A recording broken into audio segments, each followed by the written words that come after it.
record on this computer. Welcome to our pre-recorded session, Helping Teachers with Equity through UDL. We are so pleased to be able to present our work to you for consideration and feedback. We hope that you have been able to visit our collaborative Google Doc for some background reading prior to our presentation. We will begin by introducing ourselves.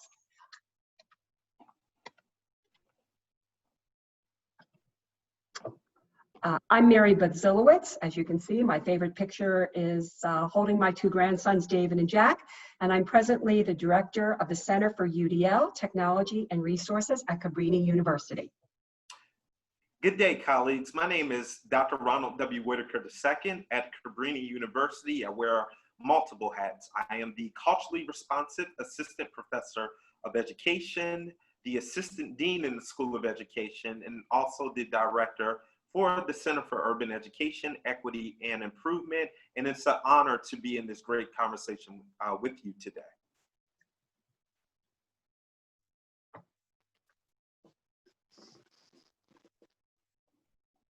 Hi, everyone. I am Amber Gentili, and I am in the Teacher Education Department at Cabrini University.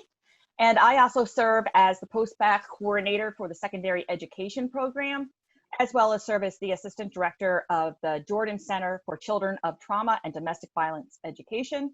And I really look forward to share with my colleagues some of the work that we've been doing. Okay.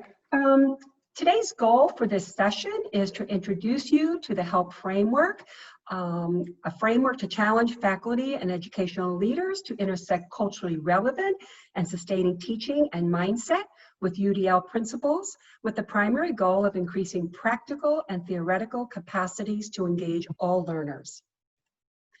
And our objectives are to have an open and honest conversation about how UDL can more deliberately address barriers, individual and systemic, that limit learning, to address issues of equity as well as issues of ability and ableism, and to share our work and research in this journey. And so speaking of this journey, let me give you a short synopsis of our collective journey. Our journey began in 2017 when Amber and I presented at the UDL for Social Justice Symposium. And at that symposium, we had the privilege of hearing Federico Weyhaller and Kathleen King-Thorius deliver a powerful keynote discussing the benefits of the cross-pollination of culturally sustaining pedagogy and universal design for learning to address educational inequities, as they said, at the intersections of ability, race, language, gender, and class differences. And we have included their article, Cross-Pollinating Culturally Sustaining Pedagogy and Universal Design for Learning toward an Inclusive Pedagogy that Accounts for Disability, for background information in our collaborative Google document. So after that presentation, we were sitting at the table, and Amber and I really began to have some conversation about our own institution, especially considering our very strong social justice mission. And we had two key questions. The first one was, do our BIPOC students see themselves represented in our curriculum, which was a question posed to us by the authors. And then, are we explicitly weaving culturally responsive and sustaining education into the universal design of our coursework?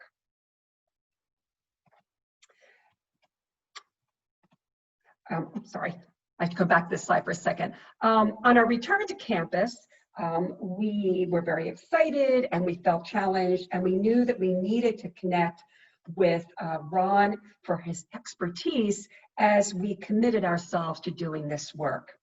And then in the fall of 2018, through a chance encounter with a former graduate, Jesse Gluckman, a partnership between our university and the Montgomery County Intermediate Unit developed. And this partnership is focused on a 3-year professional development and coaching model, working with local K-12 districts on UDL implementation with an explicit focus on mindset, social emotional learning, and culturally relevant and sustaining education. And in this next slide, you can hear a few words from our partner, Jesse Gluckman, talking about the work with Cabrini. So in closing out this part of the presentation, we ask you to revisit our 2 questions in relation to your institution. We would be grateful to hear your responses by sharing your thoughts with us in our Google Collaborative document. And with that, I'm going to turn the presentation over to Dr. Whitaker as he will discuss the HELP framework. So again, good day, colleagues. I'm so honored to really be here with you to really engage in this courageous conversation through the HELP framework. So before we go any further, I think that we need to acknowledge this moment that we are grappling with in society. Obviously, over the last 4 months, we have been dealing with COVID-19 and also global protests. So therefore, we have to pause and we have to really reflect upon how isms are also intersected with our UDL work. So therefore, over the next few minutes, I'm going to explain the HELP framework.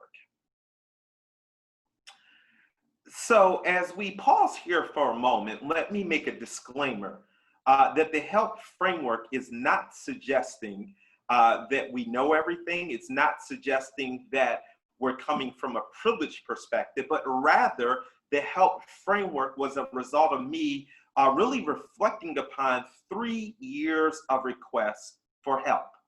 And to be explicit, at least one time a week, I will get a call, email, or text message from a colleague at a school or school district in which they would say, Dr. Whitaker, we need help with really training our teachers to engage the changing demographic that we're having in our school context. Or Dr. Whitaker, we need help with an equity plan. Or Dr. Whitaker, we need help with dealing with the so-called academic achievement gap. So as a result of these numerous requests for help, I had to reflect upon the ways in which I can really assist these institutions in a manner that would not really overlook root problems pertaining to the problem of practice. So therefore, the HELP framework, as you're going to see on the next slide, deals with these components.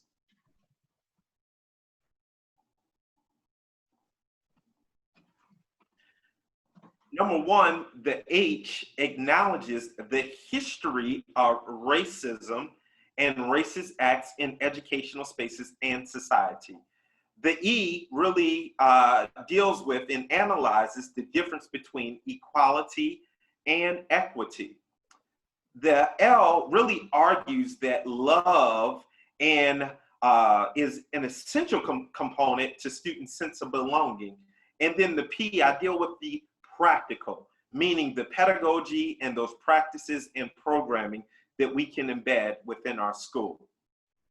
So as a disclosure, one of the things that I like to argue is that the HELP framework is interdisciplinary because the issues that we are really grappling with in schools and school districts are multifaceted. So therefore, we need to integrate other perspectives into our conversation and intervention strategy. So therefore, the HELP framework comes from a legal perspective, a public health perspective, a business perspective, a mental health counseling perspective, a theological perspective, a sociology perspective, a psychological perspective, and yes, an educational perspective. So as we are really grappling with the ways in which we can advance this UDL work, one of the things that I'm arguing is that perhaps there are some other frameworks or perspectives that can really drive our work at a more rooted level.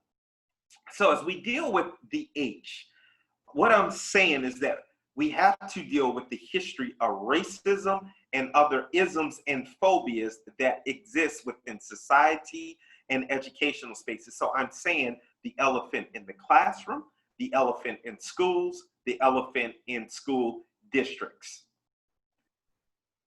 With that being said, I think that we also need to deal with this concept of privilege. So as we are exploring not just this presentation, but hopefully other presentations, we also need to think about heterosexual privilege, ableism, sexism. We need to think about all of these other things that are ingrained in society that intersect. So I want us to really understand the importance of that. But on the next slide, I'll also argue that my work does primarily center around issues related to race, since racism is still that illegitimate child in classrooms and schools that not too many teachers and administrators want to claim. So we can talk about classism, we can talk about other isms, but it's still so hard for us to talk about racism.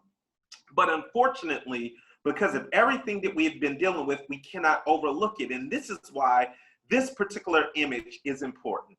And for those of you that are familiar with history, you know the story of Emmett Till. For time purpose, I don't want to spend too long explaining this story, but Emmett Till was tragically murdered on August the 28th, 1955. And he was accused of whistling at a white woman in Money, Mississippi. And if you know context, Mississippi in the 50s, and to be a black teenager being accused of whistling at a white woman, we know that that was a death sentence. And unfortunately, that's what happened to Emmett Till. He was murdered, and he was brutally murdered. He was beat up. His eyes were gouged out. He was shot. He was set on fire and then thrown in the Mississippi River. The morticians told his mother, you really need to have a closed casket because your son, he was so bad, badly, his body was bruised beyond, anyone recognizing who he is. Trust us, you need to have a closed casket. But his mother mustered up the strength and the courage to say, no, we need to have an open casket because the world needs to see what racism and violence look like. But I appreciate what she said on September the 3rd, 1955. She said, I don't have a minute to hate. I'm going to pursue justice for the rest of my life. So what we're talking about today, it's not about hatred. It's not about Democrat versus Republican, black versus white, gay versus straight. It is about justice and all of our commitment to justice. So as we go and see the next slide, we really have to be challenged by W.E.B. Du Bois and what he talks about in this influential book, The Souls of Black Folk. And what he argues is that the problem of the 20th century is the problem of the color line. And unfortunately, we are still dealing with the problem of the color line even in the 21st century.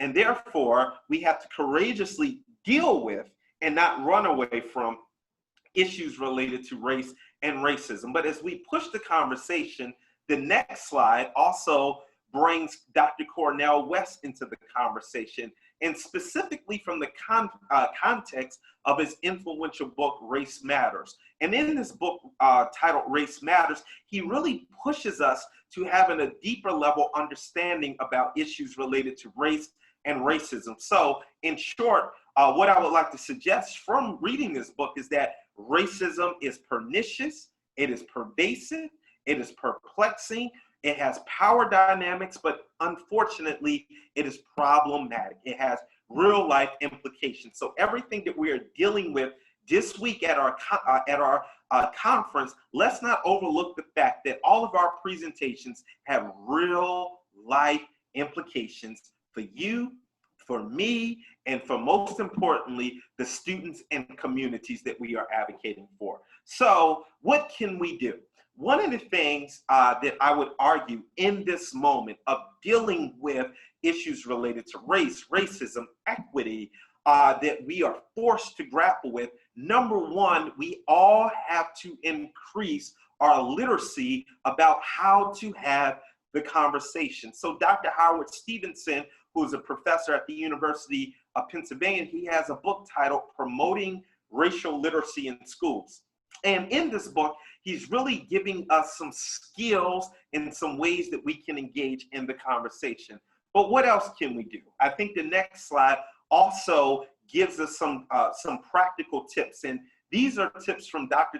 Tyrone Howard, who's a professor at UCLA. And he offered these tips 3 years ago after the riots in Charlottesville, Virginia. I don't want to go through all of them. You'll have access to the slides. But what he says is that first and foremost, we have to equip ourselves with the sound knowledge of the history of slavery, racism, xenophobia, and the constant quest for equality, right? And that is so important. And the work that we're doing, we have to have sound knowledge. But now as we deal with the second component of the HELP framework, that is the E.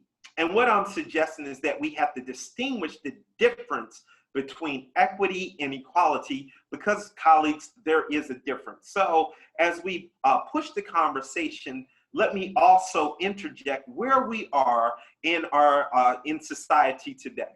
And unless you have been under a rock for the last 4 months, you know that we are dealing with global protests. We know that these protests are now challenging institutional leaders to do better. So what I'm saying is that if we are really committed to equity, we have to move beyond embarrassment to true equity. And this is what Dr. Damon Williams argues. He says too many diversity planning efforts are reactive, isolated, simplistic, and then he says this: they are driven by crisis, or what he would call these cheetah moments. Something embarrassing happens in society, something embarrassing happens in our schools, someone tweets something out, and then what happens? We become reactionary because this is an embarrassment and we have to do something. But unfortunately, what we're doing, our plans are not rooted and it's not strategic. And what we found through research is that because they are not rooted and strategic, they are not sustainable. So now as we think about the second component of the HELP framework, what I argue in this article that deals with the critical HELP framework that's about to be released is that unfortunately, too many individuals claim to be educators who are committed to equity. They're committed to doing great UDL practices. This is what they say, but at best, they are equality managers who espouse and recapitulate fairness language while simultaneously overlooking unfair practices that especially target minoritized students, vulnerable students, low-income students, and students whose first language is not English, right? So we have to be very careful that we're not using equity language, but at best, we are nothing more than the equality managers. So as we go deeper in the conversation, many of us have seen this image, and I think we now need to shift because we are being forced to do better. And we need to shift and we need to think about, let's even go deeper than the conversation about equality and equity. And we need to think about, what does liberation look like for all of our students? What does it mean for all of our students to experience freedom within our schools? And quite frankly, if we're not committed to that level of thinking and that level of advocacy, I would argue that perhaps we're not going deep enough in our work. As we go a little bit deeper with understanding about equity, here's the take-home points. Equity, according to Rich Milner, means this: equity in education, equity in our UDL work means that we are providing students with what they need to succeed, regardless of their racial, ethnic, cultural, or socioeconomic background. So what can we do? The next slide really gives us these 10 equity commandments, right, from Paul Gorski. And I can't get into all of the commandments, but I want to touch on some. Number one, we have to continue to inform ourselves, right? So this week in the conference that we are all taking part of, we have to inform ourselves, right? The information that our colleagues are sharing, we have to go deeper in that, and we need to, after we inform ourselves, we need to share with others. I think the other part that's important, as I talk on one more of his commandments, is that we have to reject deficit ideology, right? If we're coming into this work still with unconscious biases and still with a mindset that certain students from certain communities that may have certain conditions cannot learn, then guess what?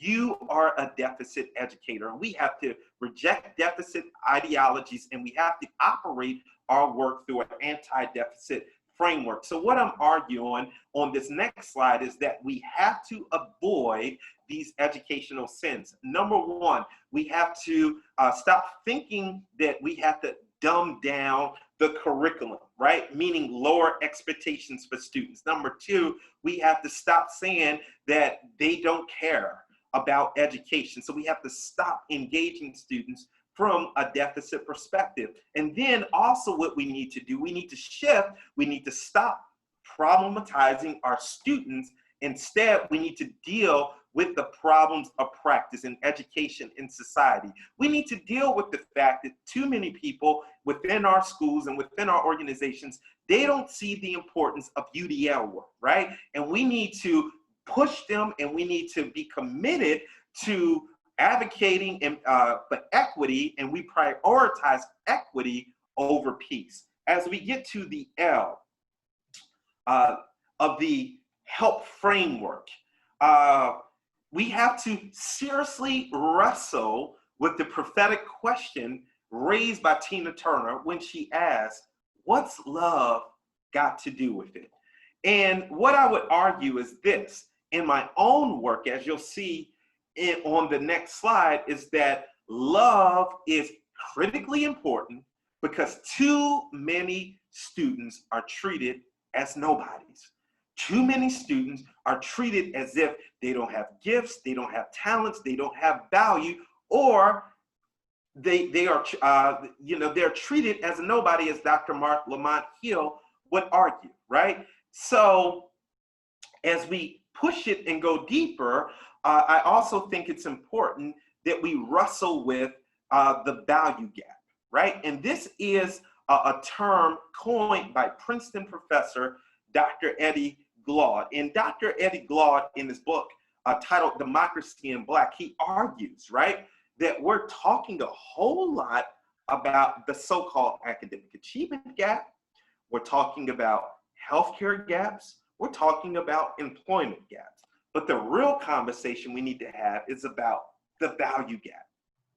And in this, he terms the value gap as the meaning and the belief that white people have more value than others. But if we were to embellish the value gap, I think we can also look at that claim through the context of UDL. The students that we are valuing in comparison to other students that we are not showing value to.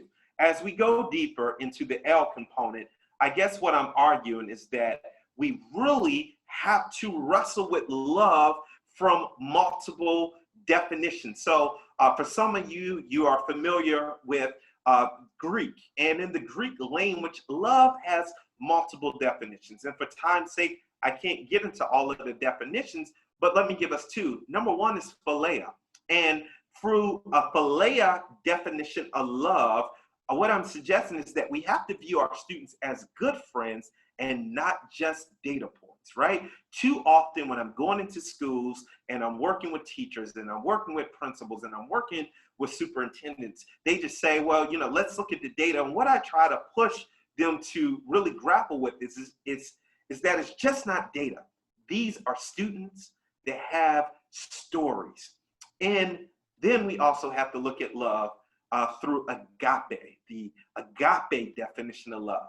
And what I'm suggesting is that regardless of the conditions that our students are dealing with, we will not view them from a deficit perspective, but rather we are fighting hard to remove the barriers. So what can we do as we think about love and the critical importance of love? What I would argue is that in the American Psychological Report titled The Top 20 Principles from Psychology and How That Intersects with Teaching and Learning, they really argue that students' sense of belonging and the ways in which we are intentional about that within our practice, directly ties to student outcomes. So again, we need to go deeper. As I go to the last component of the HELP framework, let me get us to the practical, right? So what I'm arguing is that we need to familiarize ourselves with the major thinkers of the work on this slide, as you can see. So the work of Gloria Latson-Billings, who really talks about culturally relevant pedagogy, and I'm going to share a little bit more about her work in a second. The work of Dr. Geneva Gay, who writes on culturally responsive, or Dr. Gary Howard, who's been doing great work around culturally responsive, or even Dr. Paris, who talks about culturally sustaining pedagogy. We have to ground ourselves in the literature, but specifically, as I really touch on Dr.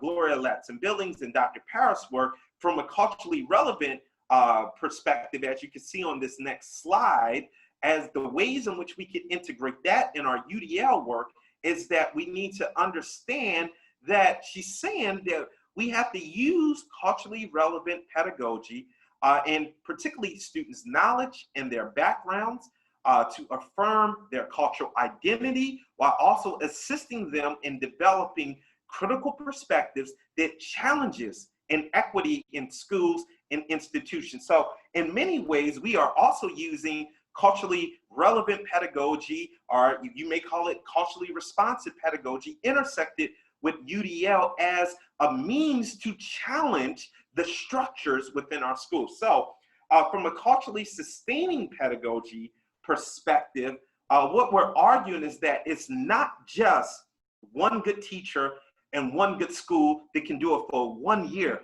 But from a culturally sustaining pedagogy standpoint, we need to really argue and really grapple with the fact that schools have to be a site that sustains rather than eradicates the cultural ways of being for communities of color and for students who are marginalized and also for students who are vulnerable. So what are you saying, Dr. Whitaker? I think the next slide ties everything together. What I'm arguing is that collectively, culturally relevant pedagogy from Gloria Latson-Billings and culturally sustaining pedagogy from Dr.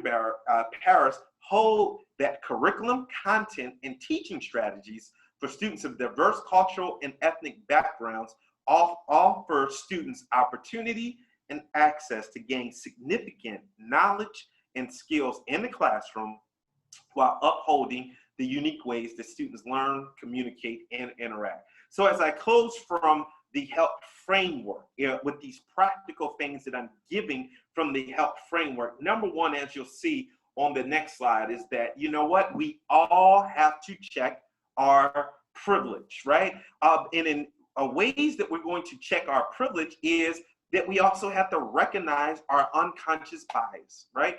The fact that we have biases does not make us bad, it makes us human.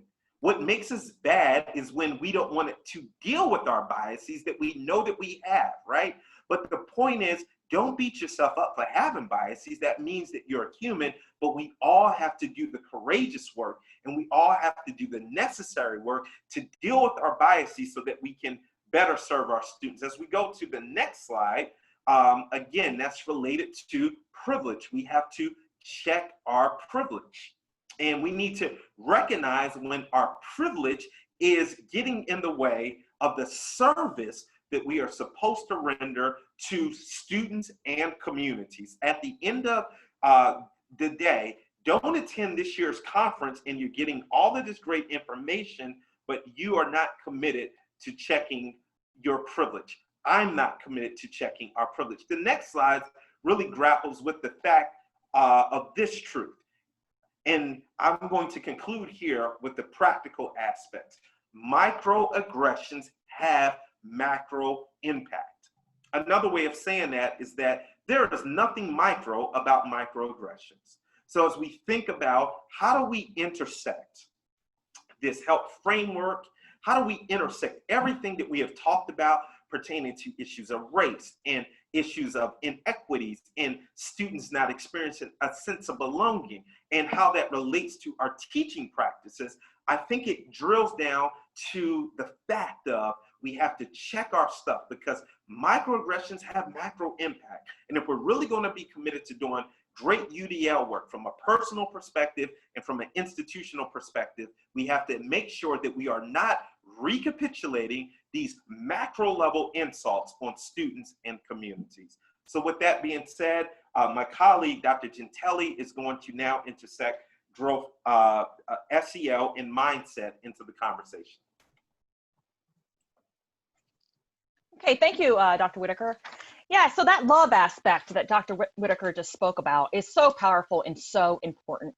You really have to focus on the individuals and make sure that you value them and that you believe in them and that they know it, right? So we're going to get into some of the basics, right? I'm sure some of you have heard at least a little bit about Abraham Maslow and his theory on the hierarchy of needs that we all have, right? At the basic level, you know, we have those physiological needs. Obviously, we need food, we need water and sleep to stay alive, right?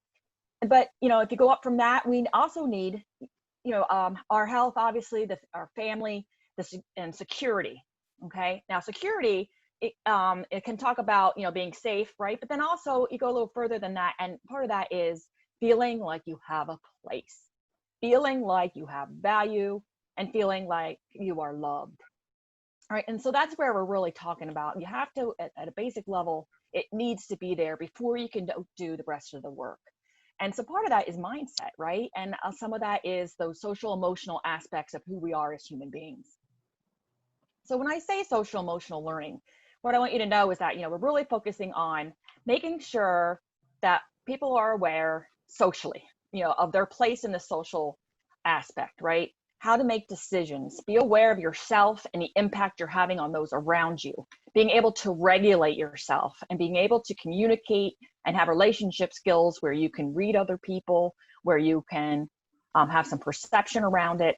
And those skills are critical in order to be embraced by society, right? So anytime that we can take the time to share these with students to make sure that they have those skills, it'll have an impact so that we can then take them to higher levels of learning. Okay, so why do we need to focus on those social emotional learning aspects? Well, because if they have those skills, they're going to be able to build friendships, which are so critical to feeling belong and feeling like you have a place, right? Being able to get along with others so that you can then cooperate in groups and collaborate, so that you can handle the strong emotions that life is going to throw at us at some point, right? And it's just really has been proven to have an overall improved quality of life. When you have those skills and you're able to get positive reactions from those around you, it's just an ongoing process that really benefits everyone. All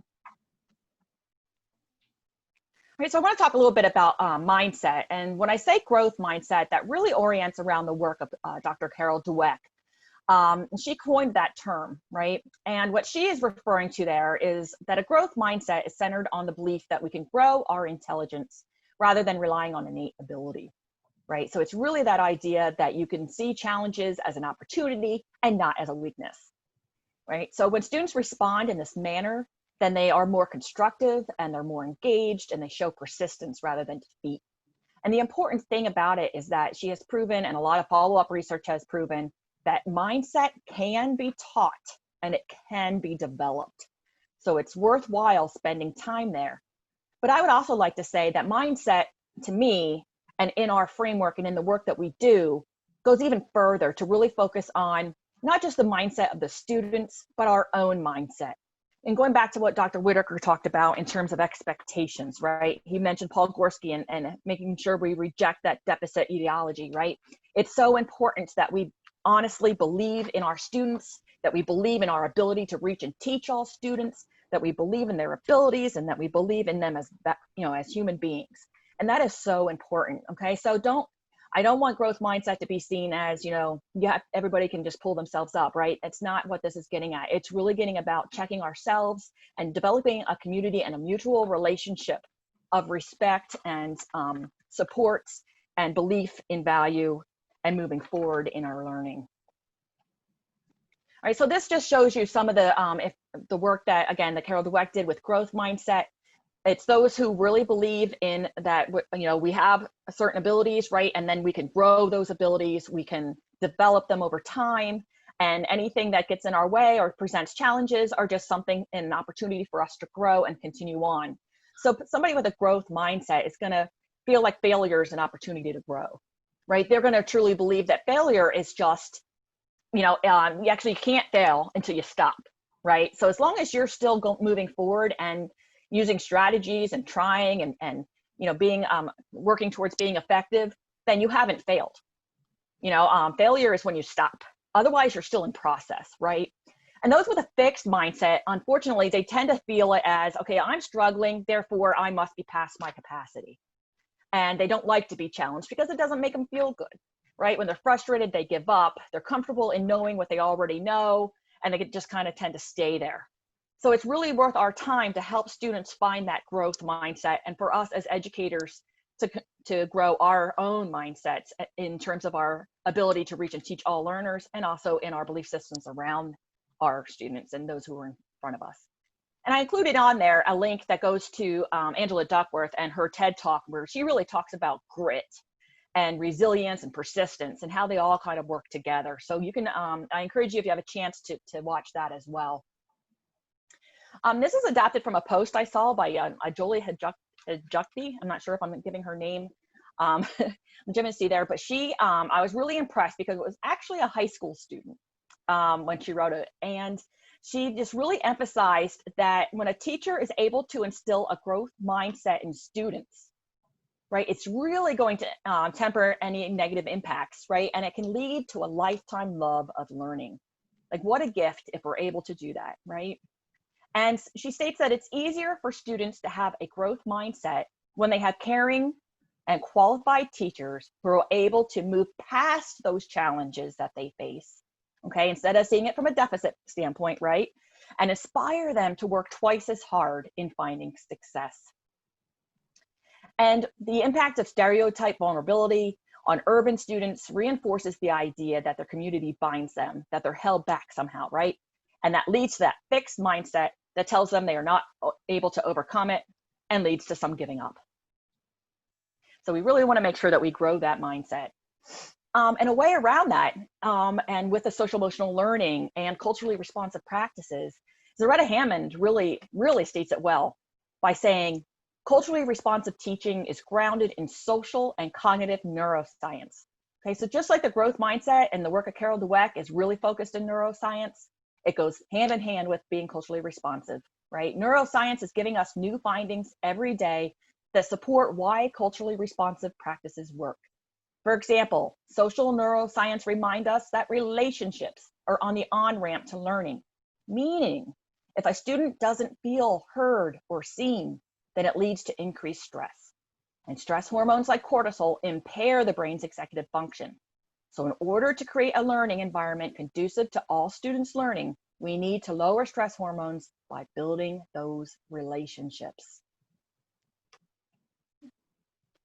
All right, so how do we promote student growth mindsets? Well, make sure we use culturally relevant and sustaining teaching, right? We need to include student culture in all aspects of learning, empowering them to bring their culture and their capabilities into everything that they do. Okay, it's not a one-stop shop. It's a part of the culture within the classroom, within the curriculum, and within the community. Hold high expectations. Again, we want to reject that deficit ideology. Use effective communication. Make sure that you have a bias-free perspective towards student differences, right? We have to check our own mindset, increase our awareness, right? Check our belief systems and our assumptions. We want to make sure that we are continuously widening our lenses based off of the feedback that we receive, and more we get to know everyone around us. Empower each individual student to learn about his or her and others' cultures to increase engagement and strengthen that relationship, and help students find and develop and use their voices. Okay, so it's really important to use praise, to encourage students. You want to make sure that they know that they're on a journey, and you want to praise the process in their growth, not the outcomes. All right, and there's a big difference there because it's the process, it's the journey, and really, something that we're constantly learning and growing, and we need to model that for our students. You want to encourage them using strategies when they're being persistent, when they're focused, when they're making progress. Those are all critical aspects of growing that mindset And the idea of look at what you have done, look what you have control over. These outcomes and this progress that you have is because you are using strategies, you are sticking with it. You are using not only effort, but the right effort, right? And you just show them that they have control and that we believe in them and that we're there to support them throughout the process.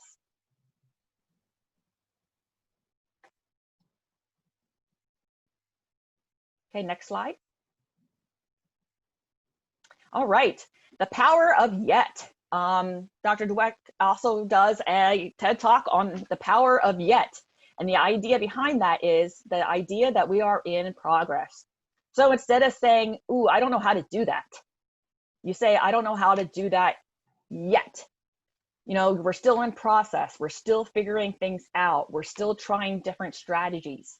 So whenever a student might be struggling and might go into that deficit mindset or that fixed mindset, we throw in the power of yet. Us as teachers, you know, how many times do I hear teachers say, you know, that student's just not getting it. There's nothing I can do. I give up. You know, that's, you know, they're just too, you know, they're just not going to do it. Okay, that's very fixed. We need to say like, wow, this student's going to make me grow, make me a better teacher, because I'm going to have to really try different strategies. I'm really going to have to work to get to know the student and find what makes him or her tick. What an opportunity for me to grow as an instructor, right? So you know, it's not that I can't reach him, it's that I haven't reached him or her yet. All right. And so teach students about mindset, teach them about the thoughts that they tell themselves and the impact it can have on the learning process. Explain to them how the brain works, right? That you can grow your intelligence. Anytime that you are struggling, your brain is on fire. And that's the opportunity when we can move forward, right? But if you choose to shut down, then you just lost an opportunity to create a new neural network that would have increased your ability and strengthened your intelligence. All right, again, I have to reinforce again that positive relationship. You have to get to know your students. And at the heart of that is to really, you know, some students are easier to get to know than others. Some are easier to like than others, but you have to put in the time and the wherewithal to really value your students, get to know them, and hone in on what their strengths are and help them to move forward and help them to see the care that you have for them and the belief that you have in them. Use positive language, right? Always use growth language, help them set goals, teach them about mindset, teach them how resilient they've been, help them see the things that they've overcome, the beauty of what they've brought to the classroom, right? And grit, okay? And then ask, what's the challenging part? What's hard here? You know, anytime that they're struggling and instead of giving up, or even yourself, you know, you say, what's the hard part? All right, so what's the first step I can take? Model that, share your challenges, share how you've grown through them, and never, ever give up on a child. Never give up on a human being. All right, so again, you know, we were talking about student mindsets. You have to understand that, you know, we also have to check our mindsets. We have to understand that teaching is also a lifelong process, right? We can become a better educator over time by struggling with difficulty, not giving up on any of our students, collaborating with others, trying new instructional strategies with a focus on culturally relevant and sustaining education, reflect on where we've been and where we want to go. It will always be open to the idea that, you know, we are not there yet, and that's okay, because we are in process and we have grit and resilience, and we're moving on.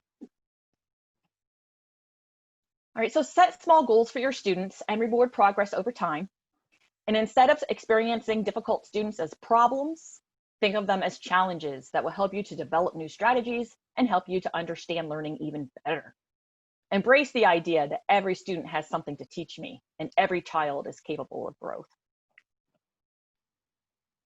All right, so I really want to emphasize that when we talk about mindset and we talk about social emotional learning, we cannot forget to be consciously checking our biases, constantly applying an anti-racist and equity lens to our work, okay? And so here's a quote. Too often, however, SEL is implemented out of context and without an anti-racist and equity lens. I fear that social emotional learning could become white supremacy with a hug. Additionally, the narrative of social emotional learning could be problematic. As I have traveled and worked with schools nationally, I have heard SEL repeatedly discussed as an opportunity for compliance for kids of color, or used to show how children of color are deficient in something else.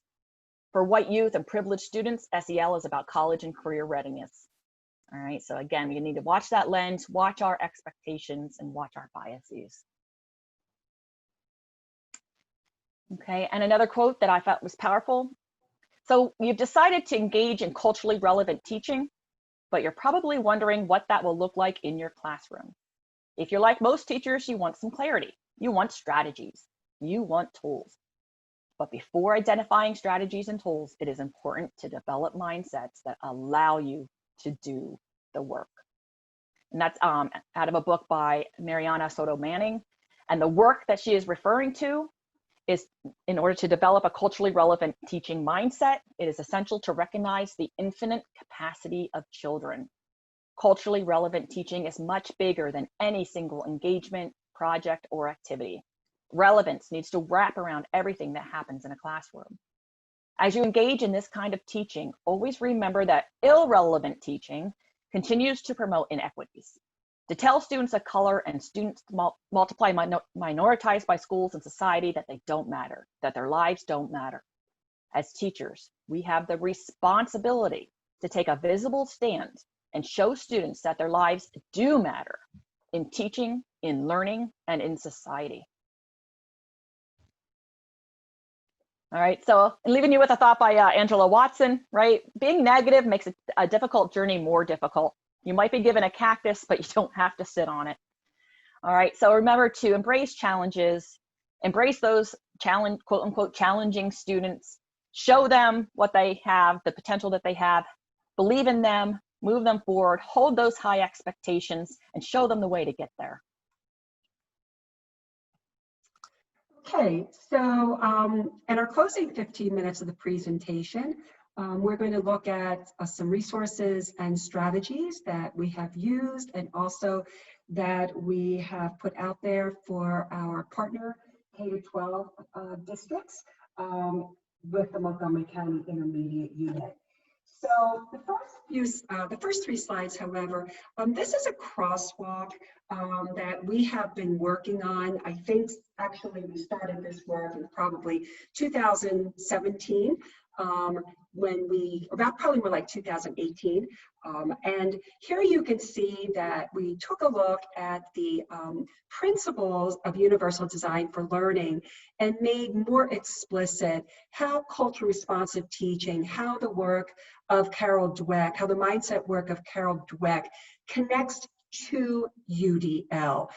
So we have 3 slides here of that work.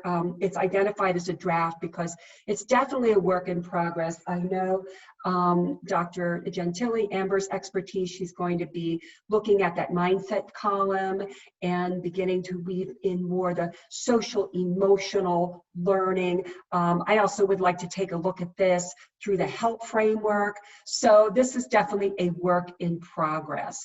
We first shared this 2 years ago, and therefore we wanted to share this again today. There's the second slide where we're looking at the multiple means of representation. And then in the third slide, we're looking at the multiple means of action and expression. Then some suggested resources and readings, so many wonderful books out there, but I've just sort of highlighted a few. Goldie Mohammed's book might be a book that you're not familiar with. It's a relatively new book coming out of Scholastic. It's called Cultivating Genius. And I love this because when I think about the HELP framework, Dr. Mohammed has an equity framework for culturally and historically responsive literacy. And that fits so nicely in with that H of the HELP framework. Then, of course, there's Zaretta Hammond's Cultural Responsive Teaching and the Brain. Bettina Love is one of the keynote speakers. I know that we're all very excited that she's at the conference this year. Then a book that we drew upon for the crosswalk, A Cultural Responsive Design, the UDL approach. And then finally, thinking about social emotional learning, No More Teaching Without Positive Relationships. I love the title of that book. Just some others, Grading for Equity, Dive into UDL, another wonderful practical text by Louis Perez and Kendra Grant. And then another one that I starred, this is another new book, Teaching with a Social, Emotional, and Cultural Lens. And what really caught my eye there is a lesson template that includes English language objectives, subject content objectives, and then gets the teacher to think about those social, emotional, and cultural competencies that are a part of the lesson. Jennifer Gonzalez, here's a website. I always think she is so timely and such a trustworthy resource. Here are two links. One is a talk that she had with Pedro Noguera, and it's 10 ways to pursue excellence through equity. And then a more recent one was with Loretta Hammond, 3 tips to make any lesson more culturally responsive. Continuing on, PBS Teachers Lounge just finished. I think the last one was today, but they have had 4-hour-long free workshops on tools for anti-racist teaching. They are up there now. I encourage you to check them out. And then another website that I found recently, the National Equity Project site. They've got some excellent tools, charts, a lot of interactives focused on social emotional learning and equity. I like this one table that you can download. It says, here's the social emotional learning pitfalls, and here are the practices that we really should be engaging in. And then also from their site, these equity tools, I like this building rapport cultural synchronization questions. And then I encourage you to check out this liberatory design. Dr. Ron talked about liberation, and the idea ties in beautifully with Amber. Mindsets and modes to design for equity. It's actually a card game that you can play. I think it's very clever, and it really does engage you in the questions. Some great Twitter. I know that also a lot of these people have Facebook pages. I tend to be a big Twitter person. So again, we've got Jennifer Gonzalez, Call to Pedagogy. There's Zaretta Hammond, Mindshift. I would encourage you. Bettina Love, Dina Simmons. We have a few quotes from Dina Simmons. There's Cast. Allison Posey from Cast. She has a 2 new books. One, though, that I am really very fond of, Engage the Brain. I think the new one is with Katie Novak, and it has to do with unlearning, which I think ties in beautifully with that teacher mindset piece. Paul Gorski, Rethinking Schools, and of course, Teaching Tolerance, which I'm sure many of you are already familiar with. We have a few Padlets that are public that we're happy to share with you. So this is one on empowering future teachers. This ties in with our crosswalk, UDL, growth mindset, and culturally responsive teaching. And these Padlets are always being further developed with more resources. This is one that we've put together for our MCIU partnership. All of these tend to focus heavily on UDL resources to support culturally responsive and sustaining education, and mindset and social emotional learning. I try to really find also lots of practical things that teachers, certainly there's theory in there, but I like to also find really sound practical strategies and tools that teachers can use. What about technology? I found this quote from the New York State Education Department. How many of us stop to think the role educational technology can play to enhance instructional design and practice so that we're facilitating culturally and linguistically responsive learning environments for all students? This is a wonderful ISTE presentation. This young lady is amazing. And she actually talks about specific tools that you can use to create a more culturally responsive classroom. Okay? And the tools focus on opening lines of communication, promoting student voice and choice. Amber and Ryan have both talked about these, providing meaningful feedback, personalized learning. When we get to know our students well, we're able to personalize that learning. Okay? And I love this quote, our students' cultures, interests, and backgrounds can no longer be left out of learning. When we know better, we do better. And we have the power and potential to involve and empower all learners. So let's do it. Again, here is a Padlet with lots of those tools. Some of them were discussed in the presentation, and others are tools that we have been using in our work with K-12 folks. And actually, many of these tools I also learned from following teacher educators on Twitter. And then another quote from Dina Simmons, most important, student centers realities in the context you teach. This means affirming and valuing students and their communities in our teaching and putting social justice, equity, liberty, healing, and humanity at the core of our instruction, curriculum, and school policies. And I think that's just a great quote to end our presentation. But we would like you to share your thinking back in our collaborative Google document. We'd like to hear from you. And 2 questions. What speaks to you regarding the HELP framework and its intersection with UDL, culturally relevant, sustaining education and mindset? And what action steps can you take to explicitly weave culturally responsive, sustaining education and mindset into the universal design of your coursework? And how can the HELP framework support your work? So thank you. We'd love to stay in touch. On this slide, I have our Twitter handles. We have our Cabrini email addresses, and also the Twitter handle for Jessie Gluckman, our project consultant at the MCIU. And thank you. Thank you, colleagues. Thank you very much. Hope you enjoy all the sessions.